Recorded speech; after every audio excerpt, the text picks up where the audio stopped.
Hello guys, അന്ന് നമ്മൾ ഈ പഴയ ഹെയർ ബാൻഡിലാണ് കേട്ടോ താജ്മഹൽ പണിയാൻ പോകുന്നത്. അപ്പം നമ്മുടെ മെയിൻ താരം B7000 ഗമ്മെടുത്ത് ഈ റിബൺ കൊണ്ട് ചുറ്റി അവസാനിപ്പിക്കുക. ഇതാണ് എൻ്റെ ഉദ്ദേശം. ഈ ഉദ്ദേശം കാരണം കൊണ്ടാണ് ഞാൻ രാവിലെ തൊട്ട് ഈ മേശയ്ക്ക് ചുറ്റി ഇരിക്കാൻ തുടങ്ങിയത് കേട്ടോ. എന്നിട്ട് ഇതുവരെയായിട്ടും പണി കഴിഞ്ഞിട്ടില്ല എന്നുള്ളതാണ് സത്യം.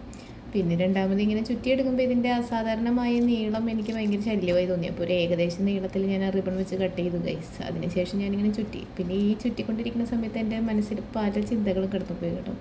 നമ്മളുണ്ടാക്കുന്ന ചെറിയ കാര്യങ്ങൾ പോലും നമുക്ക് എന്തോ ഒരു സന്തോഷമാണ് കണ്ടെത്താൻ പറ്റുന്നതെന്ന് ഞാൻ മനസ്സിലൊക്കെ ആസ്വദിച്ച് വളരെ സന്തോഷത്തോടു കൂടി ചെയ്ത് പൂർത്തിയാക്കി കഴിഞ്ഞപ്പോഴാണ് സങ്കടപ്പെടുത്തുന്ന ഒരു കാര്യം മനസ്സിലായത്. ഇത്രയും ബാലൻസ് വന്നു ഗൈസ്.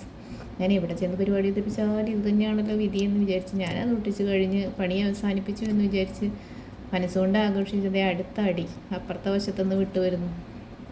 പിന്നെ ഞാൻ എൻ്റെ ക്ഷമയുടെ നെല്ലിപ്പലക അവിടെ തന്നെ വെച്ചുകൊണ്ട് വീണ്ടും ഈ ഭാഗം കൂടെ ചുറ്റി ഒന്നും കൂടെ ടൈറ്റായിട്ട് ഒട്ടിച്ച് കൊടുത്തിട്ടുണ്ട്.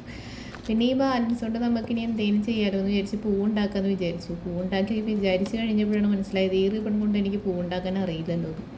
എനിവേ എന്തായാലും എല്ലാം അറിഞ്ഞിട്ടല്ലല്ലോ നമ്മൾ ചെയ്യുന്നത്, എല്ലാ ഊഹം കൂട്ടിയല്ലേ ചെയ്യുന്നതെന്ന് വിചാരിച്ച് ഇത് 4 ഇതളുകളായിട്ട് കട്ട് ചെയ്ത് 4 പീസുകളായിട്ട് കട്ട് ചെയ്ത് വെച്ച് കഴിഞ്ഞ് കഴിഞ്ഞപ്പോൾ ഭയങ്കര വീതിയായ പോലെ തോന്നിയേ. അന്നേരം ഇത് വെട്ടി കുറച്ച് വീതി കുറയ്ക്കാമെന്ന് വിചാരിച്ച് അങ്ങനെ വിചാരിച്ചുകൊണ്ടിരിക്കുന്ന സമയത്ത് ഇനിയും കുറച്ച് കഴിഞ്ഞ് ഇത് എനിക്ക് വെക്കേണ്ടി വരത്തില്ലെന്ന് എനിക്ക് തോന്നി.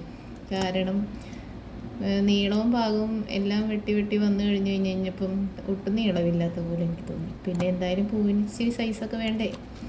അതിനിവേ എന്തായാലും നമുക്ക് വലിയ പൂവൊന്നുമില്ല, ഇതിങ്ങനെ ചുമ്മാ ക്രോസ് ചെയ്ത് വെച്ച് ഒട്ടിച്ച് കൊടുക്കുന്നു, അത്രയേ ഉള്ളൂ.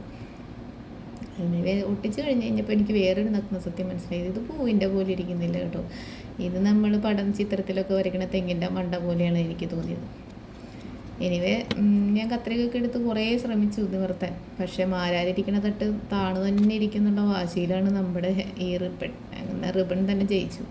താഴേക്ക് തന്നെയാണ് ഇരിക്കണത് കേട്ടോ. പിന്നെ എന്തായാലും തെങ്ങിൻ്റെ ഒരു ഹെയർ ബാൻഡ് പോലെ ആയല്ലോ എന്ന് ഞാൻ മനസ്സിൽ വിചാരിച്ചെന്നാൽ തെങ്ങെന്ന കൊലയും കൂടി ഇടാലോ എന്ന് വിചാരിച്ച് ഞാൻ പിന്നെ ഒരു മുത്തും കൂടെ ഒട്ടിച്ച് വെച്ചു. ഇനിയിപ്പം നമുക്ക് ഒരു ഫോട്ടോഷൂട്ട് ആയാലോ, ഫോട്ടോഷൂട്ട് വിത്ത് മ്യൂസിക്കും കൂടി ആവാം അല്ലേ. അപ്പോൾ ബൈ. ചന്ദ്രകാന്തം നിൻചിരിയിൽ വിടരുന്ന ജീവരാഗം ചന്ദ്രിക